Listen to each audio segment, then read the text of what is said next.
Hello. Hello sir ನಮಸ್ತೆ sir. Sir ನಮಸ್ತೆ. ನಮಸ್ತೆ ಸರ್. ಅದೇ ಮೀಡಿಯಾದ ನಂಬರ್ ಕೊಟ್ಟರು ನಾವು ಎಮ್ ಎಲ್ ಎ ಸಾಹೇಬ್ರ ಆಫೀಸಿಂದ. ಸರ್ ಹೌದು. ಏನ್ ಸರ್ ಸಮಸ್ಯೆ ಸಾಹೇಬ್ರೆ ಹೇಳಿ ಸಾಹೇಬ್ರೆ, ನೀಟಾಗಿ ರಿಸಾಲ್ವ್ ಮಾಡ್ಕೋಣ.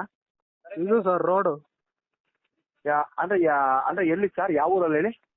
ಸರ್ ಚಿಕ್ಕಬಳ್ಳಾಪುರ ತಾಲೂಕು ಜಿಲ್ಲೆ. ಅಲ್ಲ ಸರ್, ಅಲ್ಲ ಹಳ್ಳಿ ಹೆಸರು, ಪಂಚಾಯತಿ ಹಳ್ಳಿ ಹೇಳಿ ನನಗೆ. ಗ್ರಾಮ ಪಂಚಾಯತಿ ಬಂದು ಮಂಡಿಕಲ್ಲು, ಹಳ್ಳಿ ಯಾವ ಸರ್ ಅಲ್ಲಿ? ಬಚ್ಚೇನಹಳ್ಳಿ. ಅಲ್ಲಿ ಏನ್ ಮಾಡ್ಬೇಕು ಸರ್? ಯಾವ ರೋಡ್ ಅದು, ಎಲ್ಲಿಂದ ಎಲ್ಲಿಗೆ ಅದು? ಊರಲ್ಲಿ ಒಳಗೆ ರೋಡ್, ಊರ ಒಳಗೆ ಇರೋ ರೋಡು. ಈಗ ಈಗ ಈಗ ಒಂದು ಕೆಲಸ ಮಾಡಿ ಸರ್, ನೀವು ಒಂದೇ ಒಂದು ರಿಕ್ವೆಸ್ಟ್ ಲೆಟರ್ ಮಾಡ್ಕೊಳ್ಳಿ. ನಾನು ಮಾತಾಡ್ತೀನಿ ಸಾಹೇಬ್ರ ಹತ್ರ. ಒಂದು ರಿಕ್ವೆಸ್ಟ್ ಲೆಟರ್ ಸರ್. ಏನ್ ಗೊತ್ತಾ, ಒಂದು ಕಡೆ ನಿಮ್ಮ ಹೆಸರು, ಈಗ ಫಾರ್ ಎಕ್ಸಾಂಪಲ್ ನಿಮ್ಮ ಹೆಸರೇನ್ ಸರ್? ಪ್ರಭಾಕರ್. ಅಲ್ಲಿ ಮೇಲೆ ರವರಿಗೆ ಶಾಸಕರು ಚಿಕ್ಕಬಳ್ಳಾಪುರ ವಿಧಾನಸಭಾ ಕ್ಷೇತ್ರ, ಅಲ್ಲಿ ವಿಷಯ ರಸ್ತೆ ಮಾಡಿಕೊಡೋ ಬಗ್ಗೆ. ನನ್ನ ಹೆಸರು ಪ್ರಭಾಕರ್ ಅಂತ ಸರ್. ನಾನು ಮಂಡಿಕಲ್ ಹೋಬಳಿಯ ಬಚ್ಚೇನಹಳ್ಳಿ ಗ್ರಾಮದವನು.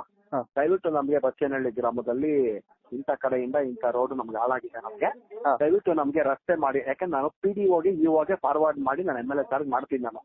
ನನಗೆ ಏನಾಗುತ್ತೆ, ಕನ್ಫ್ಯೂಷನ್ ಆಗುತ್ತೆ.